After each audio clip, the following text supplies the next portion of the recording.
What if we have been thinking about this completely wrong? Not just slightly wrong. Not wrong in the way science occasionally corrects a small detail and moves on.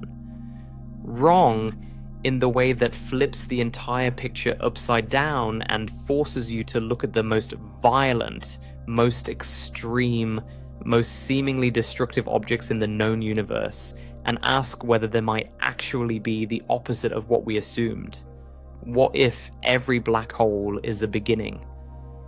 We carry this image of black holes as endings, as cosmic drains, as the universe's way of taking something that existed, something with mass and energy and history, and compressing it down to nothing, or something so close to nothing that the distinction stops mattering. A star runs out of fuel, gravity wins the argument, and the whole thing collapses into a point of infinite density where the known laws of physics break down and stop giving useful answers. That is the picture most of us hold. A black hole is where things go to disappear. But what if that picture is only half the story? What if disappearing from one place is not the same as ceasing to exist? What if the collapse that looks, from the outside, like an ending, is from some other vantage point entirely, a beginning? There is a question that a small but serious group of cosmologists and theoretical physicists have been quietly sitting with for decades now. It does not come from science fiction. It does not come from speculation dressed up as research.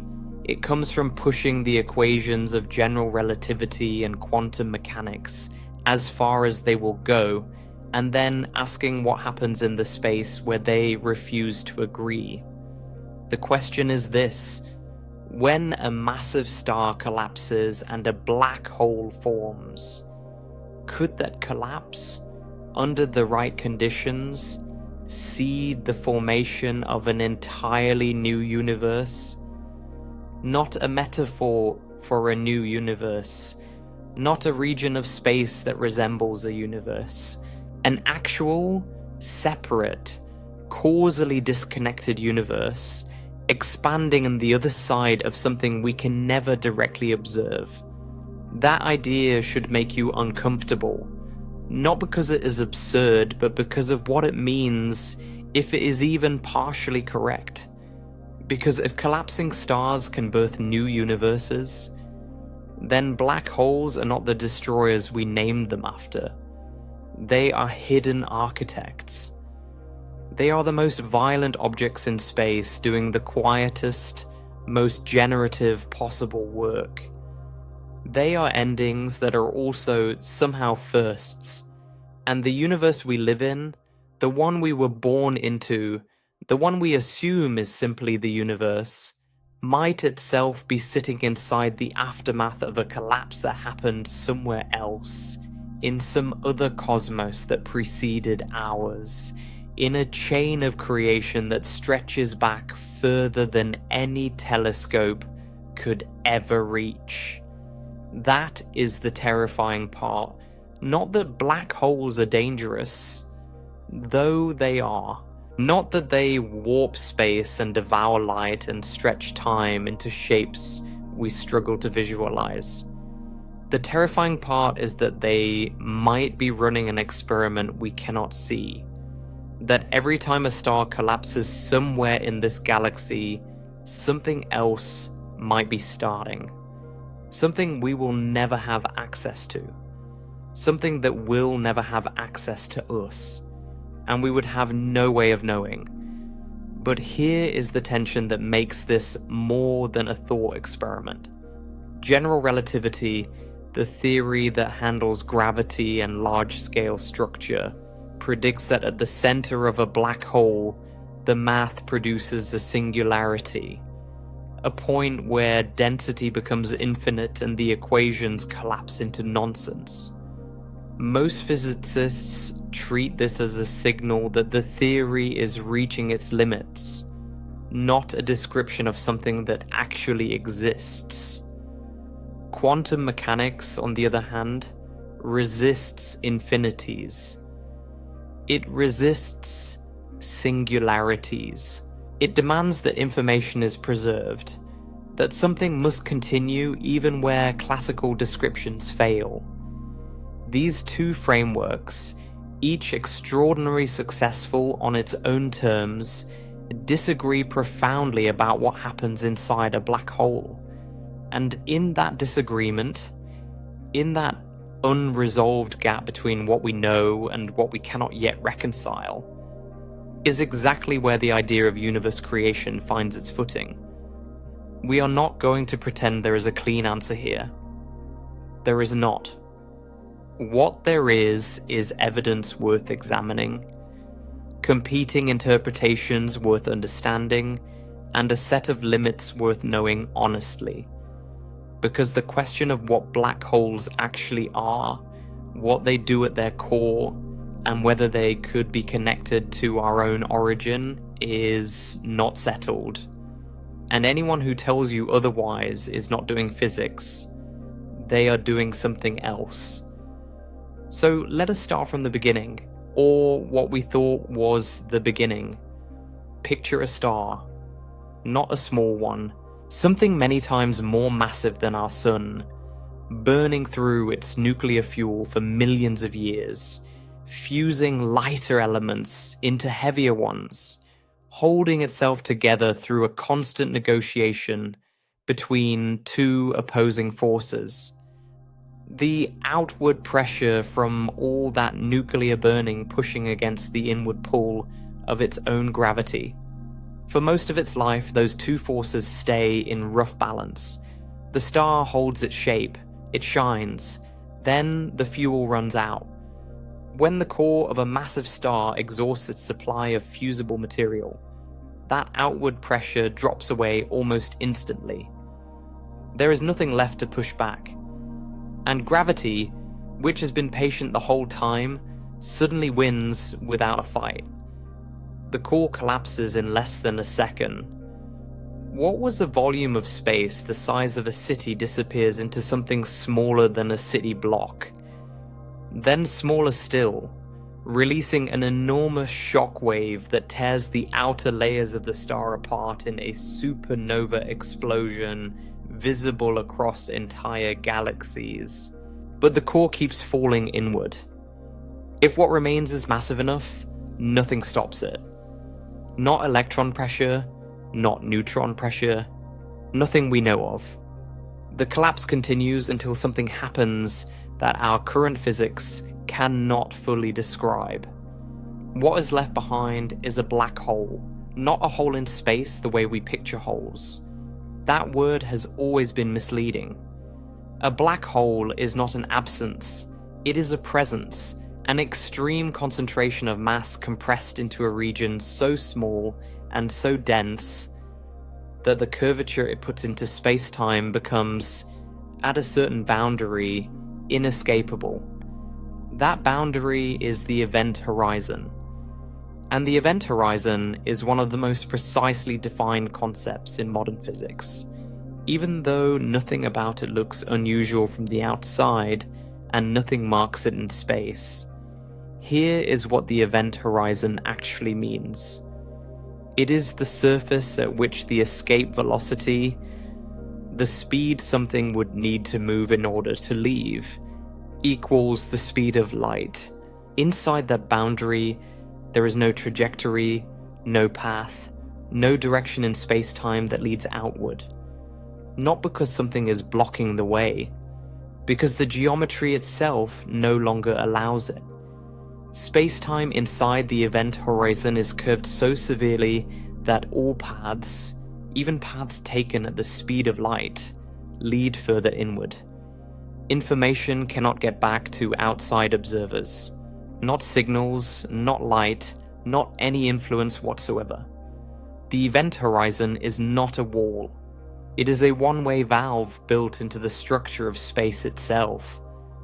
What this means, and what often gets lost, is that an event horizon is a concept defined by observers, not by anything physically dramatic at that location. If you fell through the event horizon of a sufficiently large black hole, You might not feel anything unusual in that moment. No alarm going off, no dramatic transition. The horror of the event horizon is not what it does to you as you cross it. It is what it means for everything after. You have entered a region from which there is no return. And you did it quietly, without ceremony, probably without even noticing. The singularity is something else entirely. People often use the event horizon and the singularity as though they are the same thing, and they are not. The singularity is what sits, according to the mathematics of general relativity, at the center. It is the point toward which everything that crosses the event horizon eventually falls. And it is where general relativity produces an answer nobody trusts. Infinite density, infinite curvature. The equations stop giving physically meaningful results. Most physicists interpret this not as a description of a real thing that exists in the universe, but as a signal that the theory has been pushed beyond its domain of validity. General relativity is extraordinarily precise and extraordinarily successful, but it is a theory of the large and the smooth. When you compress enough mass into a small enough region, quantum effects cannot be ignored, and general relativity has no framework for them. The singularity in this reading is where the theory is telling you it no longer knows the answer, which is an honest admission, but not the same as a description. So what do we actually observe? Quite a lot, and this is where the science gets deeply satisfying. Accretion disks, the swirling structures of gas and dust that form as material falls towards a black hole, have been observed and studied for decades. They glow, they radiate, they have measurable temperatures and spectra. We can watch jets of material being launched perpendicular to these disks at velocities approaching the speed of light, powered by magnetic fields and the rotational energy of the black hole itself. In 2015, LIGO detected gravitational waves for the first time, ripples in space-time produced by two black holes spiraling into each other and merging, an event that produced more energy in a fraction of a second than all the stars in the observable universe emit in the same period. The signal matched theoretical predictions with remarkable precision. Then, in 2019, the Event Horizon Telescope produced the first direct image of a black hole shadow, the dark region at the center of M87, surrounded by the bright ring of superheated material bending around it. That image was not an artist's impression. It was data. What all of this confirms is the existence of objects with the properties general relativity predicts. Extreme mass, extreme gravity, an event horizon that behaves exactly as the mathematics says it should. Black holes are among the most observationally supported objects in physics. What none of this tells us is what happens inside. That is not a failure of science. It is a statement of the limits of observation. The event horizon is not just a point of no return for matter. It is a point of no return for information. We cannot send a probe inside and receive data back. We cannot construct any experiment from our position in the universe that reveals the interior. Everything we say about what happens beyond the event horizon is, at present, inference and theory. Some of that inference is constrained and well-reasoned, drawing on the best frameworks we have.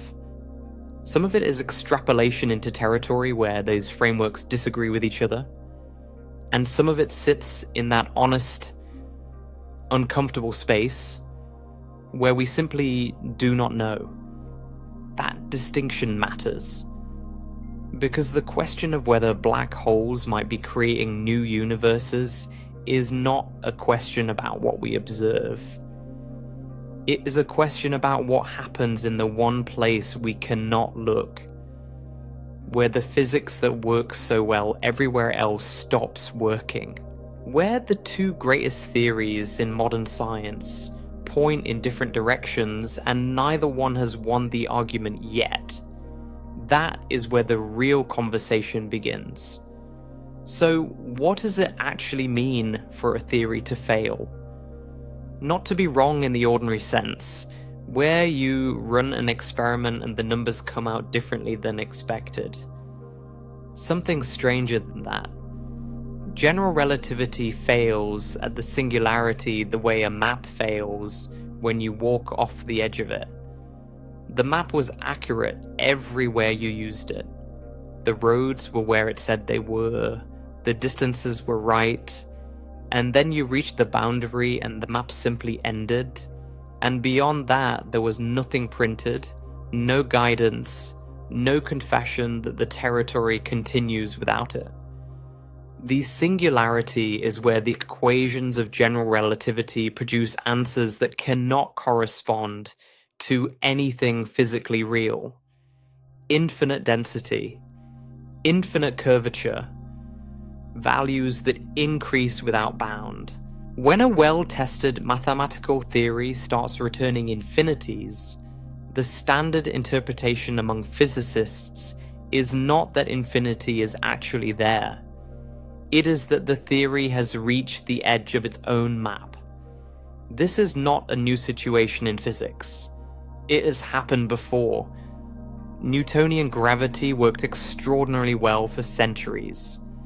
It predicted orbits with astonishing accuracy, sent probes to the outer planets, described the motion of nearly everything humans could observe.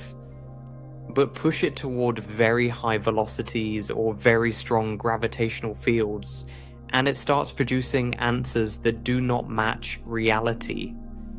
At that point, you do not say Newtonian gravity is a fraud. You say it was a very good approximation within a certain domain, and outside that domain, a more complete theory is needed. Einstein provided one.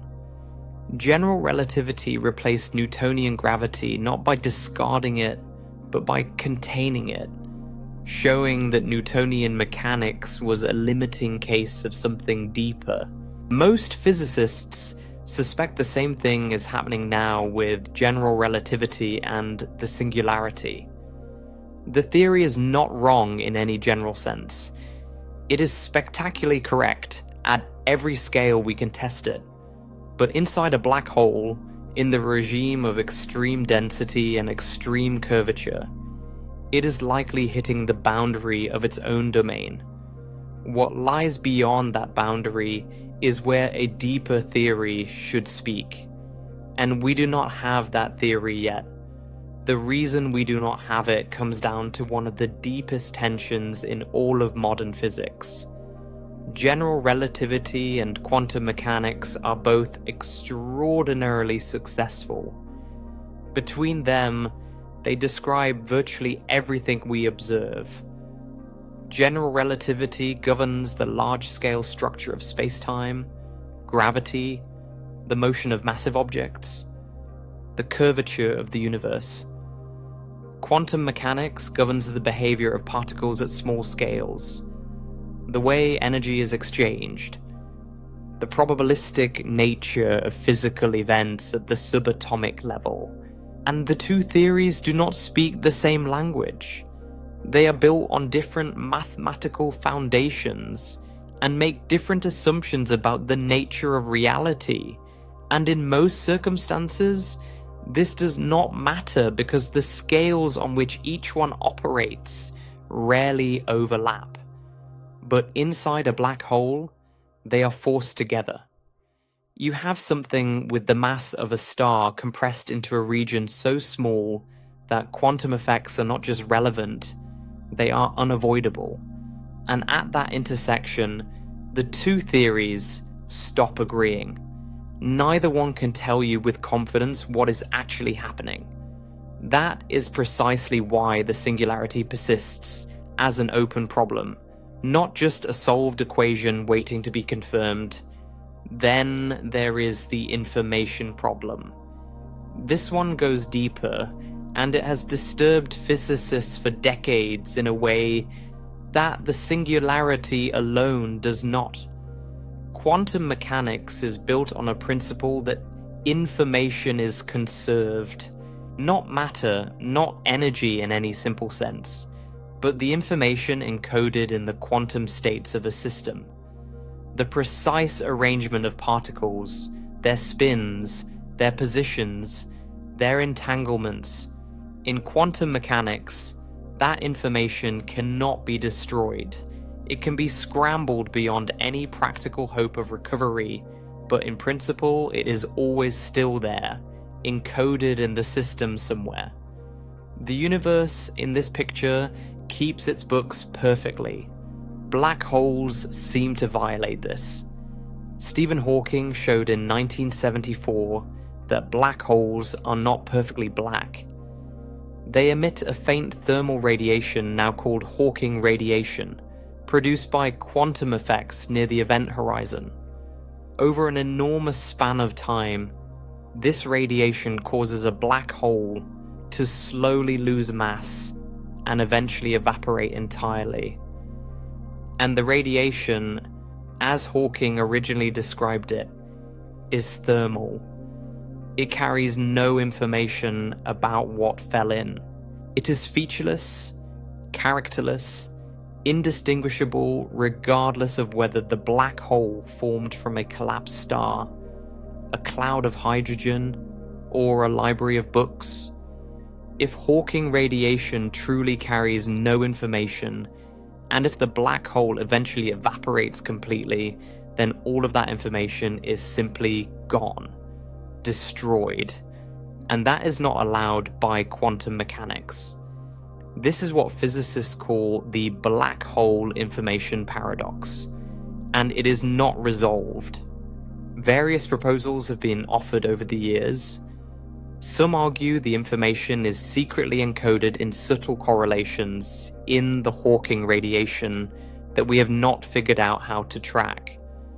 Some argue it is preserved in some remnant left behind after evaporation. Some argue the question itself contains hidden assumptions that need to be examined. What everyone agrees on is that something in our current understanding is incomplete, and that whatever resolves the paradox will require a framework more fundamental than anything we currently have.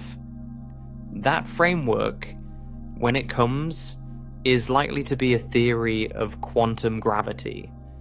A single coherent description of space-time and quantum mechanics that contains both general relativity and quantum mechanics as limiting cases, the way general relativity contains Newtonian gravity. Physicists have been working toward it for most of a century. String theory approaches it from one direction. Loop quantum gravity approaches it from another.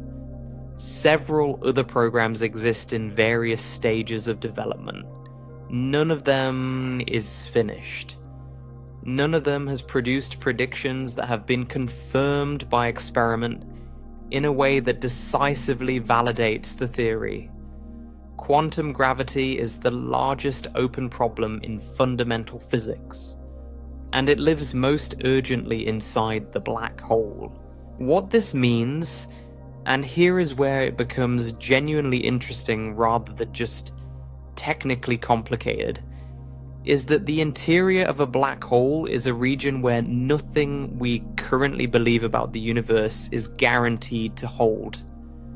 The rules we rely on, the conservation laws, the geometry, the flow of information, the very structure of space-time, all of it becomes negotiable once you step past the event horizon. Not because black holes are exotic exceptions that physics will eventually tame with minor corrections. But because the interior is a place where two of our greatest frameworks that together describe every experiment we have ever run, fundamentally contradict each other. That contradiction is an invitation. The physics that fails at the singularity is not failing because reality stops. It is failing because reality continues in a way we have not yet learned to describe. And in that gap, in that unmapped territory where our best theories stop giving sensible answers, some physicists have started asking whether something entirely new might be possible. Something like a beginning.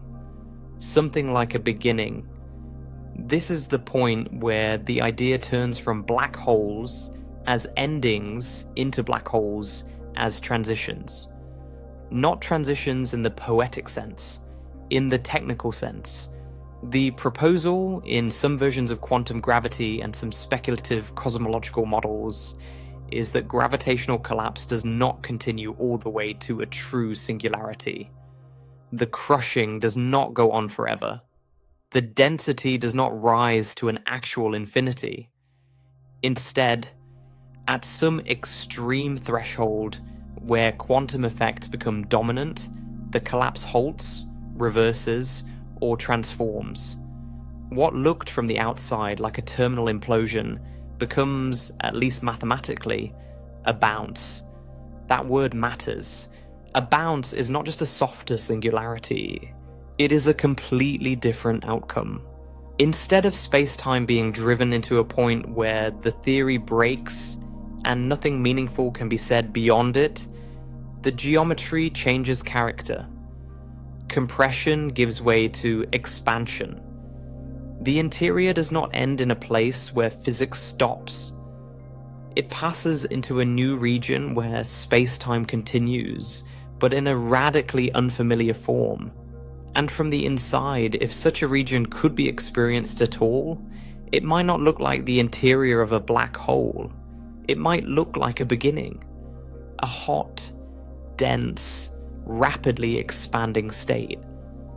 Not necessarily identical to our own cosmic origin in every detail, but close enough in structure that the comparison becomes hard to ignore. What we call a black hole in one universe could correspond, on the other side of the bounce, to something that behaves like the birth of another one. That is the core of the universe inside idea. A black hole forms in a parent universe.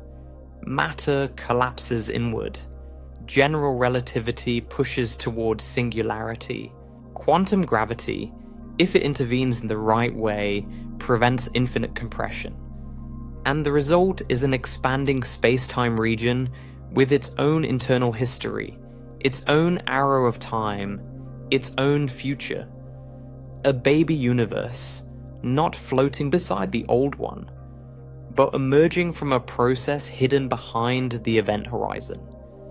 And if that happened, the separation would be more severe than ordinary distance. It would be causal.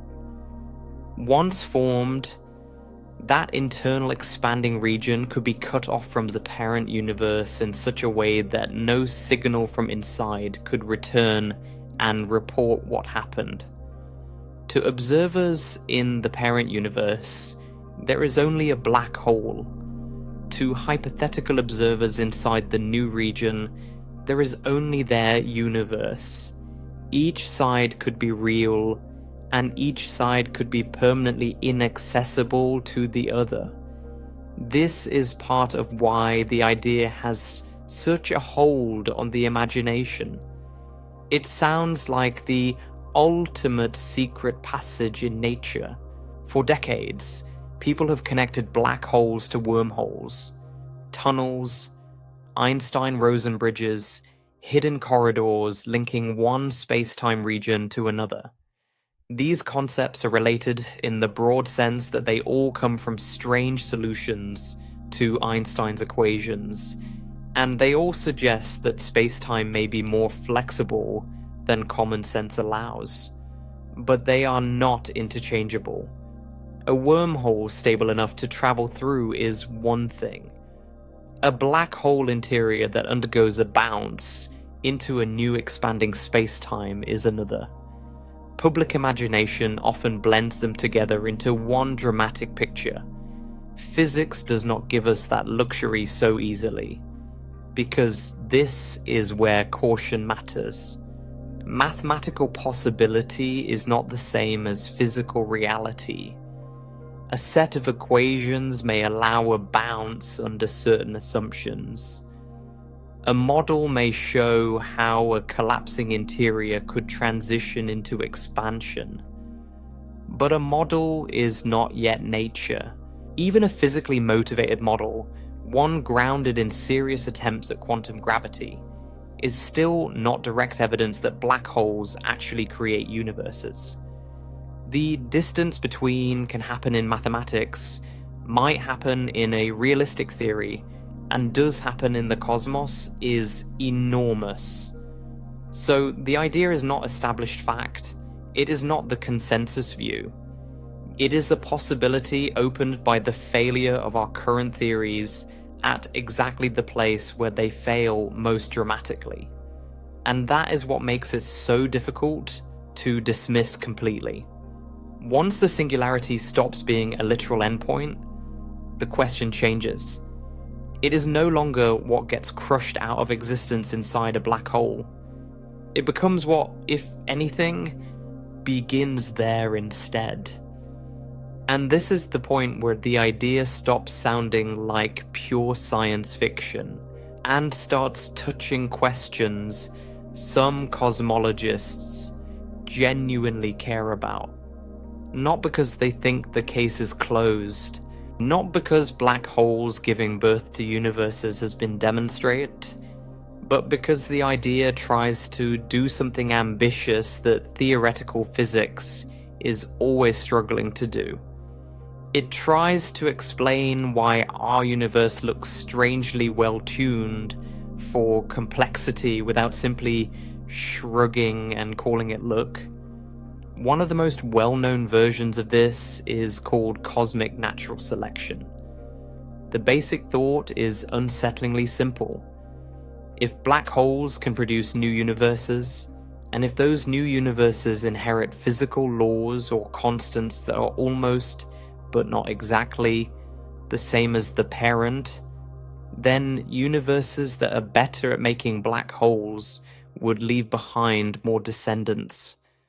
Over enormous chains of cosmic reproduction, the multiverse would not be random in the loose, chaotic sense people often imagine. It would be shaped by selection.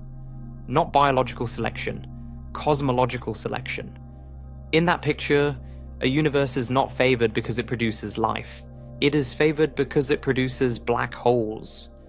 But the strange twist is that the same conditions that allow lots of stars, heavy elements, long-lived structure, and gravitational collapse may also be close to the conditions that make complexity possible in the first place. Change the constants too much, and stars burn too fast, or never ignite, or matter never clumps properly, or chemistry becomes barren. Keep them in a narrow, productive range, and suddenly you have galaxies, stellar furnaces, supernovae, collapse remnants, and perhaps many black holes. So the framework offers a possible answer to a question that has haunted cosmology for decades. Why do the constants of nature seem to sit in ranges compatible with rich structure at all? Why does the universe permit stars instead of sterile expansion? Why does matter organize instead of immediately dissolving into simplicity? Cosmic natural selection says, maybe that is not an accident. Maybe universes with constants that support prolific black hole formation are the ones that become statistically common, because they reproduce more successfully than universes that do not. That does not prove the idea. It does not even make it likely in any ordinary sense. But it gives the hypothesis something many speculative ideas lack. It gives it a reason to exist beyond shock value. It tries to connect one mystery to another. Black holes, fine-tuning, cosmic ancestry. And there is another reason some researchers do not dismiss it out of hand. Singularities are not just philosophically uncomfortable, they are mathematically diagnostic. They tell us the theory has been pushed beyond its domain. In general relativity, a singularity is where the description stops making physical sense. Quantities blow up. Predictability fails. The equations do not calmly describe a final state. They announce that something essential is missing. That is why bounce cosmologies matter here. In several approaches to quantum gravity, the singularity is not treated as a real object in nature, but as a sign that classical spacetime cannot be the whole story. Loop quantum gravity is one of the best known examples. In some loop-inspired scenarios, spacetime at extremely small scales is not infinitely smooth and compressible. Quantum geometry introduces a kind of resistance to unlimited collapse. Under those conditions, what looked inevitable in classical relativity can be replaced by a bounce. Sometimes that idea is applied to the entire universe, replacing the Big Bang singularity with a transition from an earlier contracting phase. Sometimes, similar mathematics is explored inside black holes, where collapse may reach an extreme state and then continue not into nothing, but into a new expanding region. These models are not all the same. They do not all agree. They do not all produce a baby universe. But they share an important instinct. The singularity may be a marker of incomplete physics, not the last word. And once you allow that possibility, the question becomes difficult to avoid. If our own universe began in a hot, dense, rapidly expanding state, then what exactly was the state the aftermath of? Was it the beginning of everything in an absolute sense? Or was it the interior consequence of collapse somewhere else, in apparent space-time we can never directly access? That is the part that keeps the idea alive. It reaches backward into the oldest question cosmology has. Not just how the universe evolved, but why there was a Big Bang at all. If collapse can become expansion under the right quantum conditions, then maybe our beginning was not a beginning from nothing. Maybe it was a continuation hidden from us by causal structure so extreme that it looks, from the inside, like an origin. But this is exactly where the line has to be drawn carefully. Some parts of this story are motivated by real problems in established physics. The breakdown of general relativity at singularities is real. The search for a quantum theory of gravity is real. The effort to explain apparent fine-tuning without appealing to coincidence is real. The mathematical investigation of bounce models is real. The leap from there to black holes actually spawning new universes is the speculative part. Not speculative because it is foolish. Speculative because the chain of inference is long, fragile, and incomplete. We do not yet have a confirmed theory of quantum gravity. We do not know whether information, geometry, and collapse behave in the required way at those scales. We do not know whether constants would be inherited, whether they would mutate, or whether the whole evolutionary picture is physically meaningful at all. The idea is taken seriously by some cosmologists, not because it is established, but because it is an attempt to push real equations against real mysteries and see what survives. And if direct confirmation is out of reach, what could possibly count as a hint? Probably not a photograph of another universe. Probably not a message leaking out of a black hole interior.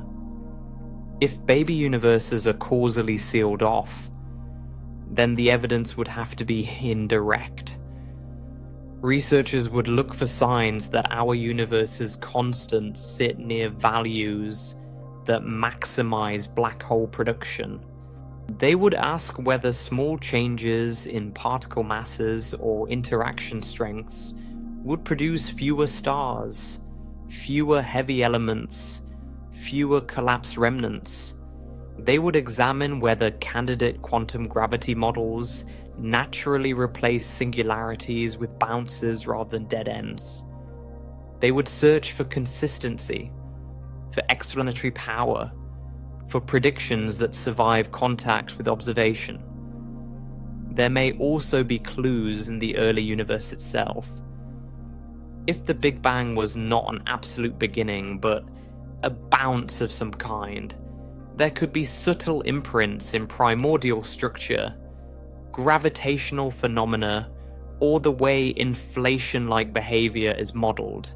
Nothing definitive, nothing easy. Just the faint possibility that a universe with a hidden ancestry might not be perfectly featureless in its origin story. So no, cosmologists do not take this seriously because it is comforting.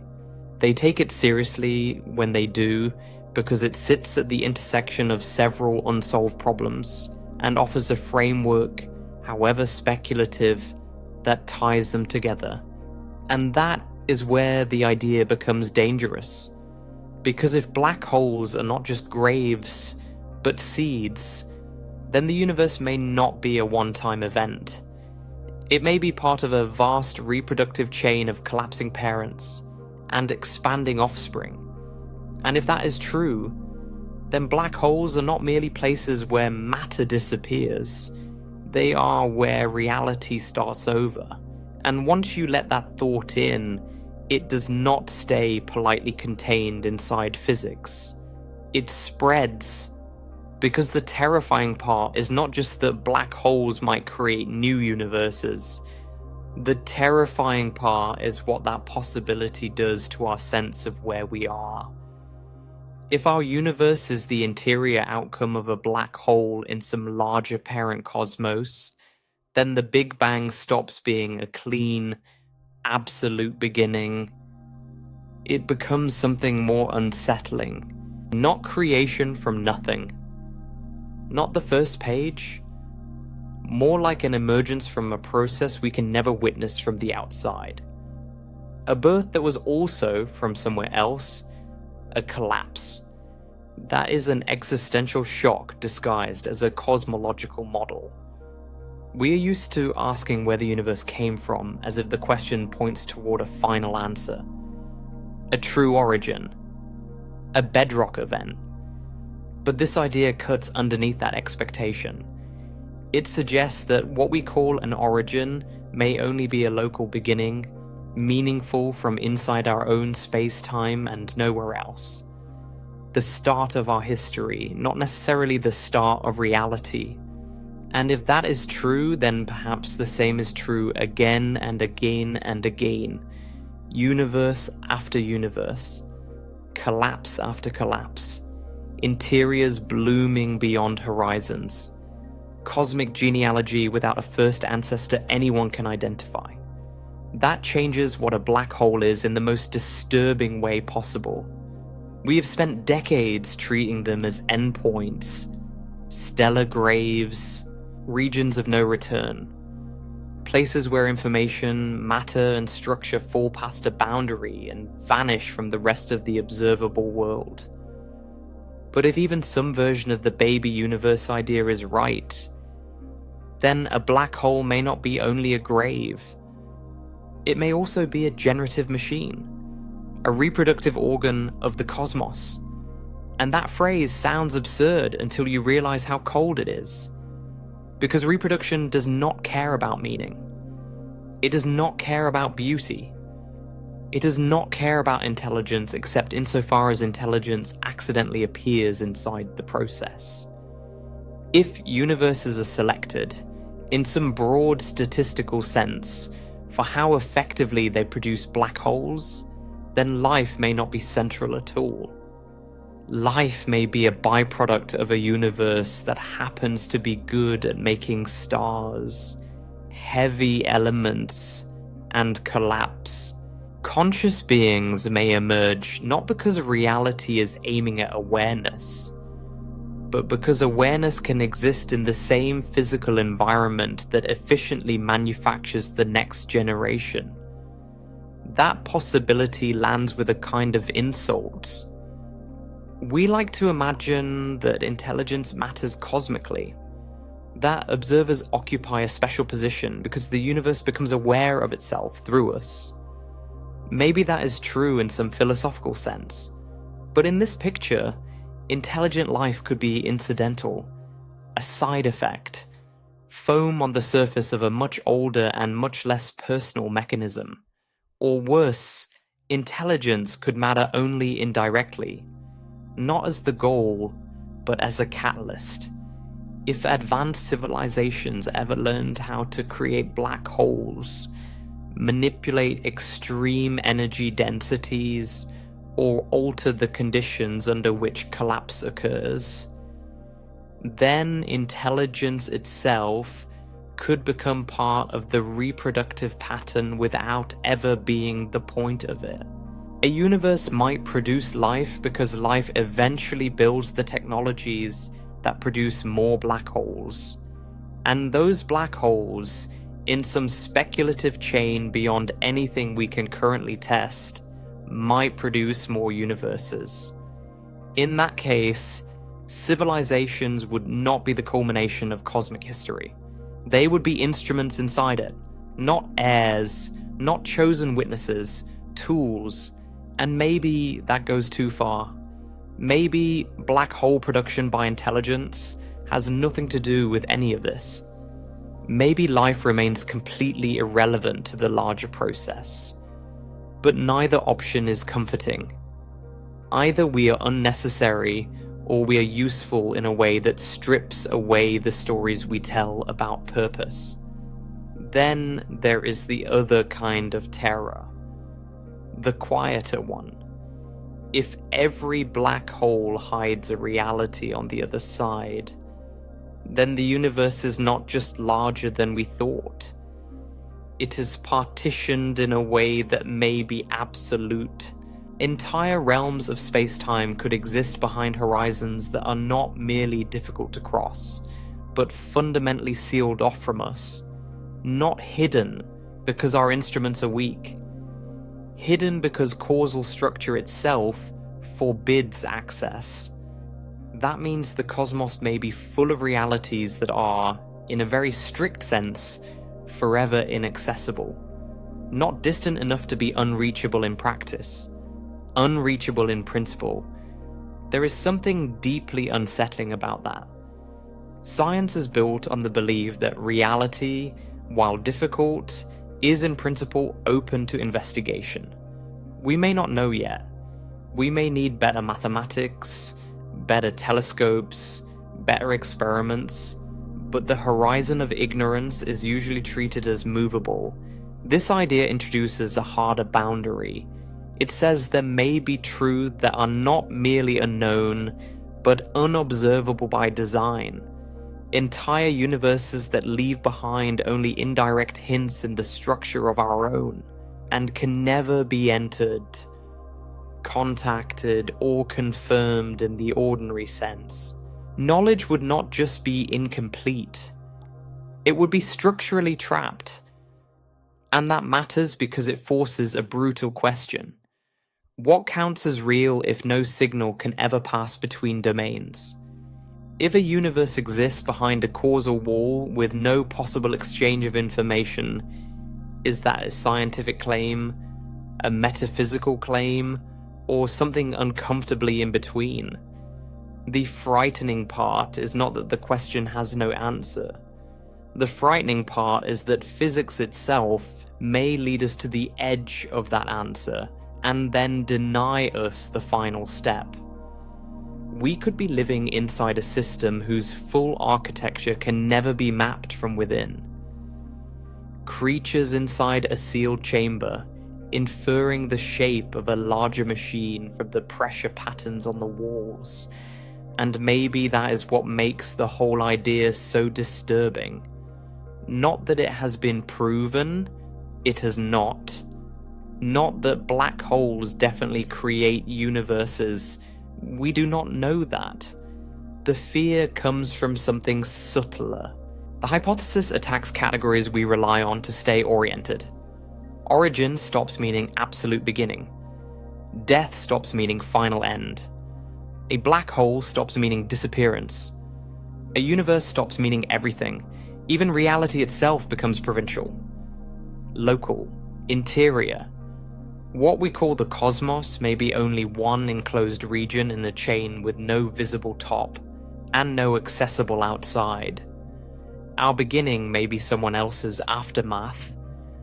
Our black holes may be other worlds' first moments. And the boundaries that seem so definitive from our side may be little more than the limits of our position inside a larger reproductive structure we cannot step beyond. That is terrifying because it does not just make us smaller.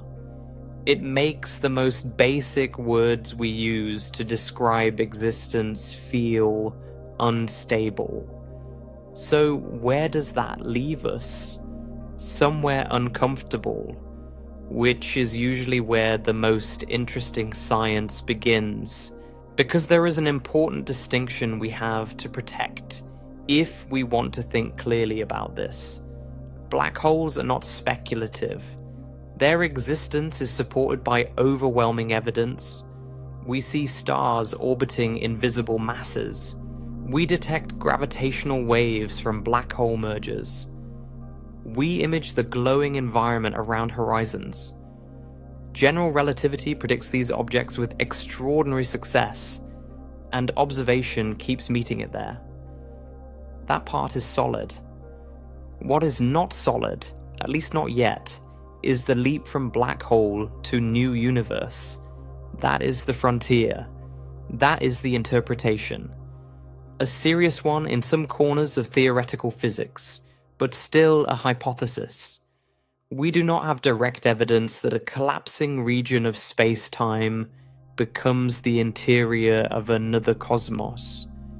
We do not know whether singularities are replaced by bounces, tunnels, transitions, or something our current mathematics cannot even phrase correctly.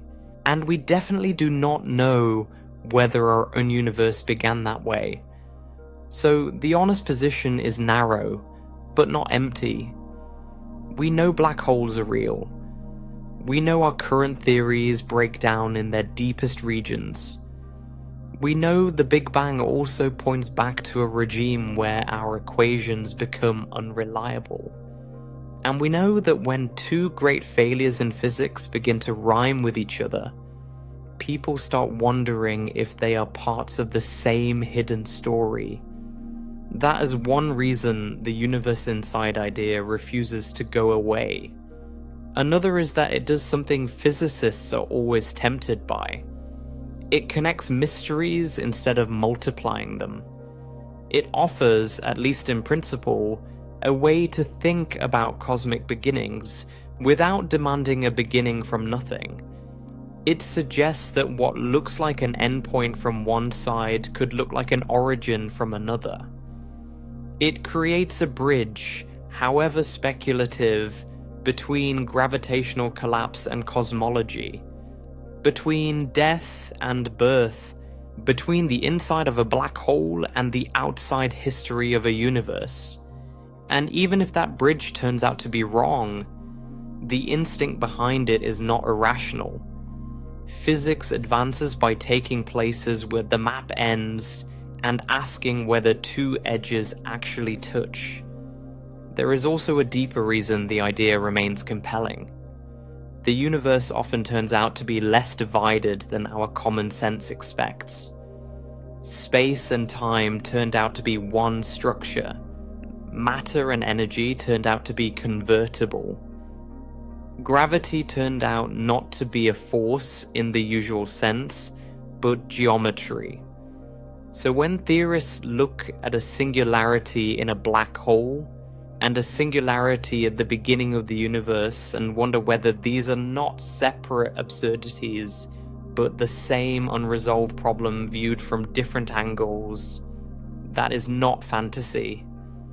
That is a recognizable pattern in the history of science, but compelling is not the same as confirmed. And the unresolved problems here are not small. The biggest may be quantum gravity, the missing framework we keep circling and still do not possess in finished form. General relativity describes the large-scale structure of space-time brilliantly. Quantum mechanics describes the small-scale behavior of particles and fields with equal brilliance. But in places of extreme density and curvature, like the earliest moments of the universe or the center of a black hole, the two descriptions stop cooperating. We do not yet have the final theory that tells us what space-time actually does there. Without that, the crucial step remains hidden. Then there is the information problem, which is not just technical, but conceptual. If something falls into a black hole, what happens to the information describing it? Is it destroyed, encoded on the horizon, released in some scrambled form through Hawking radiation, or carried onward into some new region of space-time? Different approaches suggest different answers, and those answers matter. A universe creation scenario cannot just sound elegant. It has to fit with the deepest rules we think reality obeys. And then we hit the hardest wall of all. How would we test any of this? That question does not kill the idea, but it does discipline it. A scientific hypothesis has to risk contact with observation somehow, even if only indirectly. Maybe future theories of quantum gravity will produce distinct predictions. Maybe signatures in black hole behavior, early universe structure, or the statistical distribution of physical constants will hint at some deeper reproductive process. Maybe they will not.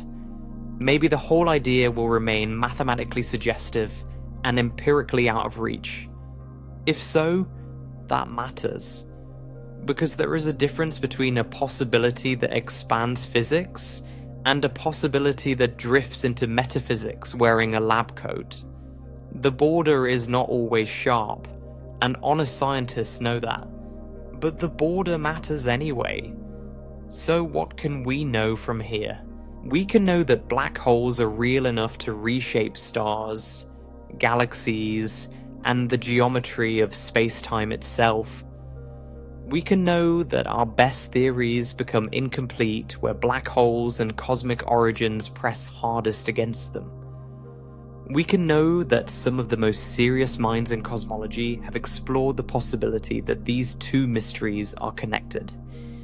And we can know that, for now, the evidence stops short of certainty. That may sound frustrating, but it is also clarifying. We are not looking at nonsense. We are looking at an unfinished question. A black hole may be an ending. It may be a transition. It may be the sealed border of a region that can never speak to us again. Or it may be something stranger than any of those words allow, and that may be the real takeaway. Not that black holes definitely create universes. Not that we have discovered a hidden cosmic family tree. But that reality has shown us, over and over, that it does not care what feels intuitive from the inside. The scariest part may not be the possibility itself. The scariest part may be how little the universe owes our instincts, our categories, or our need for clean endings. If you have your own interpretation, I would genuinely love to hear it. Like the video if you enjoyed this journey. Comment with what you think a black hole really is, and subscribe for more deep space explorations into the strangest ideas reality might be hiding.